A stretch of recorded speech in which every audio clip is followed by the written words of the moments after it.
they are chasing up various leads and information they get in relation to people that may have been involved with track clubs or things, but really nothing that we want to thoroughly discuss at this time.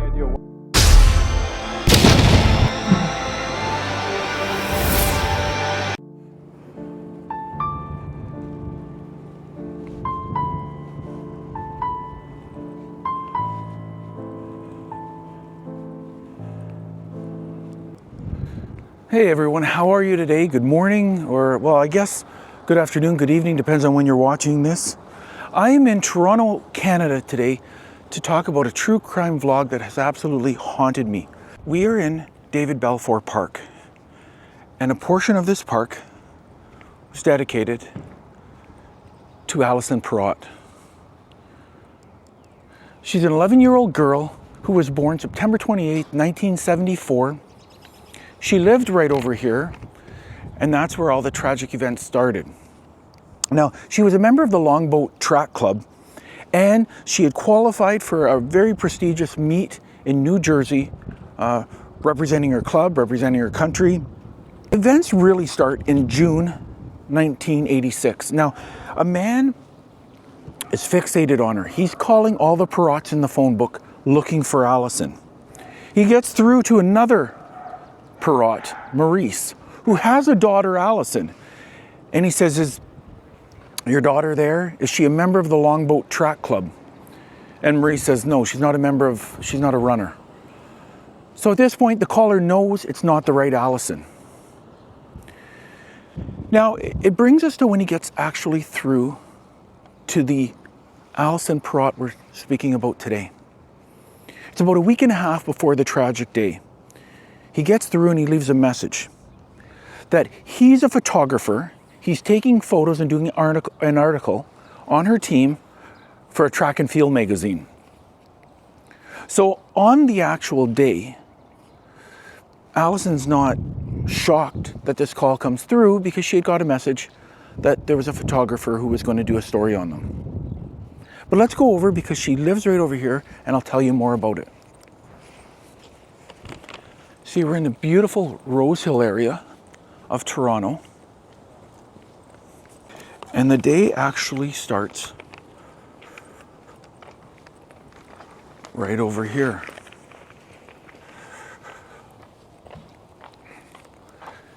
See, it's shortly before 11 a.m. Alison gets a call from the man. And I'll tell you a lot more about him later as we go and we'll visit Varsity. We'll visit the park where they found her, and we'll pay our respects at her grave.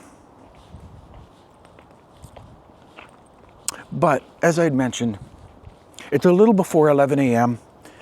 Alison gets a call right here at her house, and the man says he wants her to meet at Varsity Stadium to take a photo and do a story on her and her teammates. Now she says to the man, "I have to call my mom and ask her." And the man says, "No problem, I'll call back." She calls her mom, and because her mom figures her teammates are going to be there, she knows Alison is independent, and Alison knows her way and can make it over there. It's only 4 stops on the subway. She says yes. They pick out a very, very specific route she's going to take, and they say she's got to be home by 2:30. So Alison walks over to take the subway. Well, it actually starts right here. Right there. Out of that door, Alison walks. Now I'll scan the area. That's the park where we started. We're not far from transit. You can see it's a quiet neighborhood.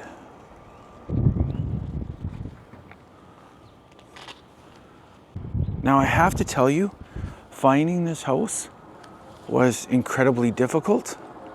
But I wanted to see where that day started.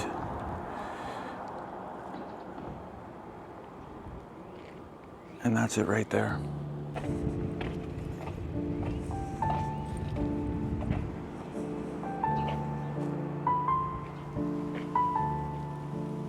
day that this person wanted. Well, you can wait and you can hope, and I think we're both hopeful.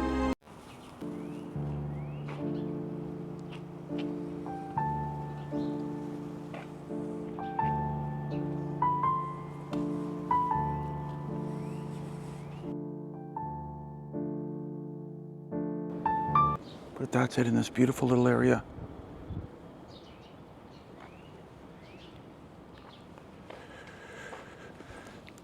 So now she walks over, she catches the subway over to Varsity Stadium because she's going to meet the man.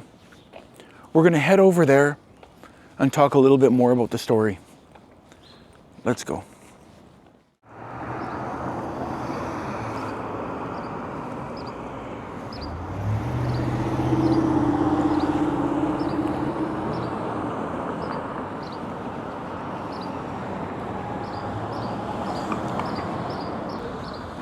Alrighty guys, we're not too far from Alison's house. Now, she gets on that subway and people had seen her on the subway and they reported seeing her alone, which we knew because she was coming over here to meet the man for a photo shoot. Well, it's 4 stops from her house to get here. Varsity Stadium. This is where she gets off. The St. George subway station.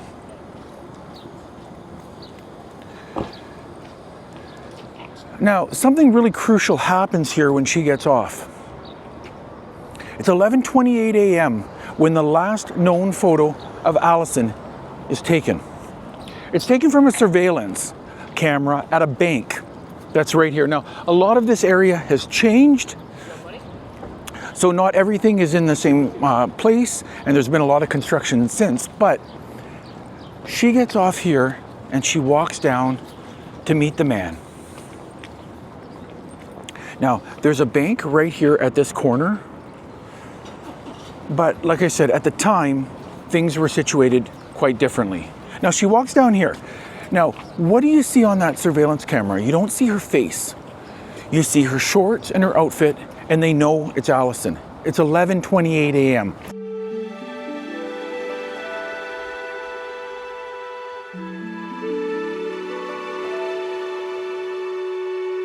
So she's coming up here to meet the man. Now, she's very familiar with Varsity Stadium. She's trained here at the track, and so has the caller.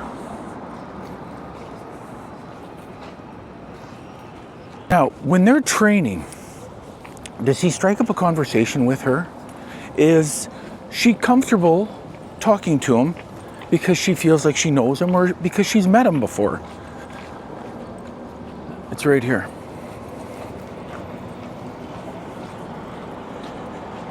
Now, you can see right there is the subway station. She comes right down here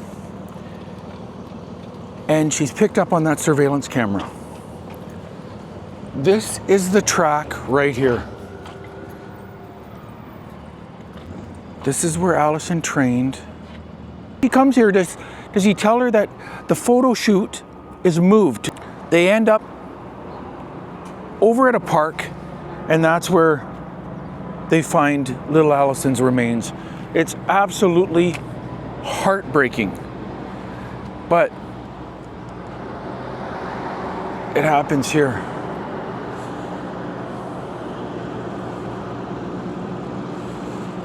This is the track where Alison Parrott trained, right in the shadow of the CN Tower. Alrighty guys, these are always difficult ones to do. We're gonna head over to the park, try to match up some police photos of where they found little Alison. Let's go over to the park and then we'll head over and pay our respects at her final resting place. Let's go.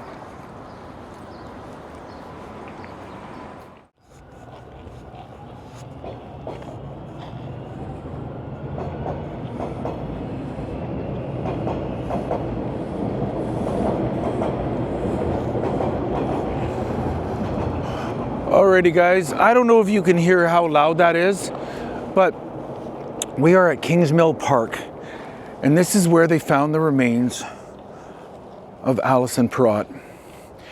Now, it's July 27th, 1986, 2 days later after she had gone missing, and two boys are hiking and they find her body right down near the river. Now, the police actually set up a command post and they cordon it off right here. And you can match it up in the photos. I'll show you photos, but you see this bridge, you see police officers standing over here, and you see a police car there.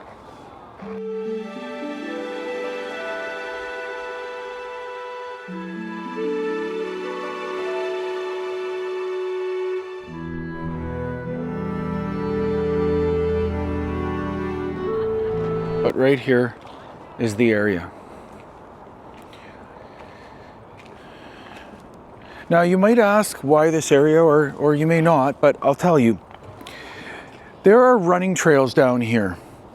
And the individual who did this ran down here and knew this area quite well. And what do you have right above us? Right above us, you have a bridge with traffic there. And you can hear how loud that is. And you have the subway line there.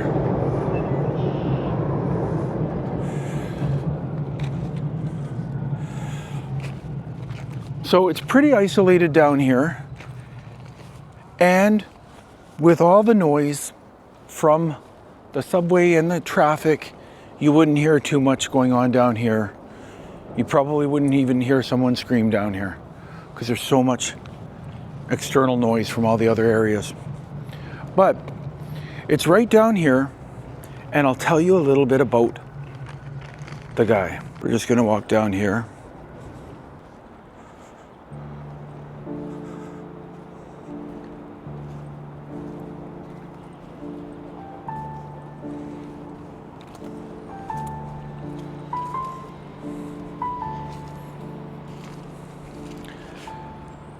Now, it was right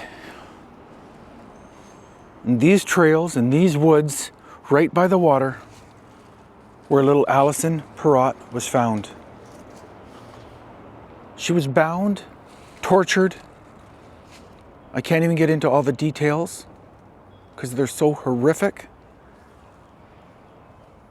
But it was right here.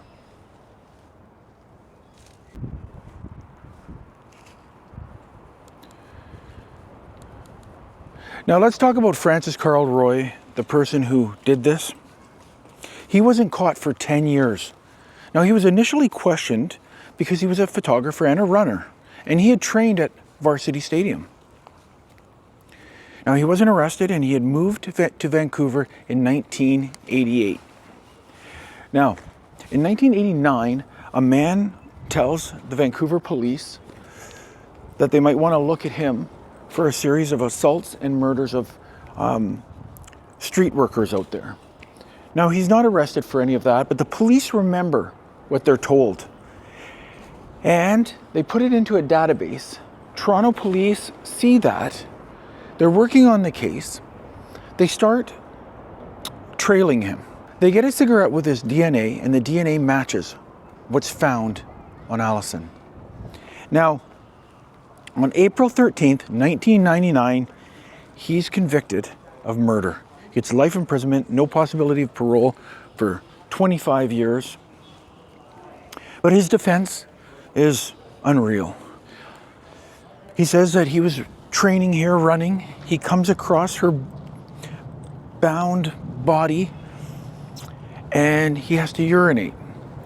He says he feels the need to touch her. And that's how his DNA ends up on her. Right, Frank. I am not guilty of first-degree murder. I made a wrong turn. Yeah, and I did something stupid.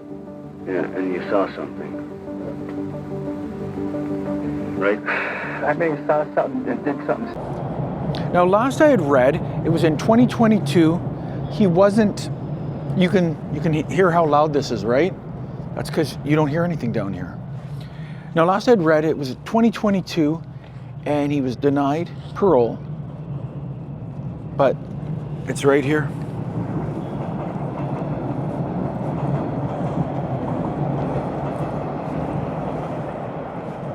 In this area of Toronto. Now we're about 25 minutes from the Varsity Stadium where he met her. So they would have driven over here where everything happened. Just absolutely, absolutely tragic. Let's go over to the grave, pay our respects to Alison Parrott, and just reflect more there. Let's go.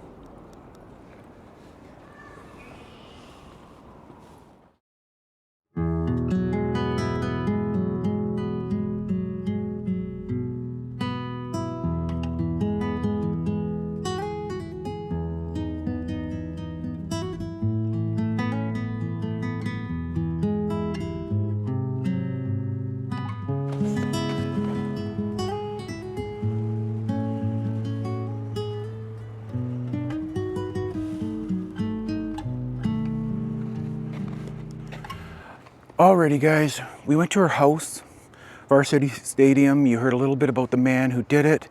Well, now we're at the cemetery here at Mount Pleasant in Toronto. And I have to tell you, I've been out here for about half an hour to 45 minutes looking for the grave and trying to dig the ice and snow off of it. I'm kind of cut up and bleeding now, but it was really important for me to come and pay our final respects. It's right over here. There's the final resting place right here of Alison Parrott. You can see you can't read it all because there's so much ice and I've been trying to take it off. But you can see the Parrott in loving memory, Alison, 1974 to 1986. And I'll show you a photo of it, but it says a special child. And you can sort of see that under there. That's her final resting place. Now, she was cremated, but her remains are interred here. Now, my daughters and I had picked out a little memento to leave for her, to reflect that we were here, to pay our respects. And I'll put it down right now.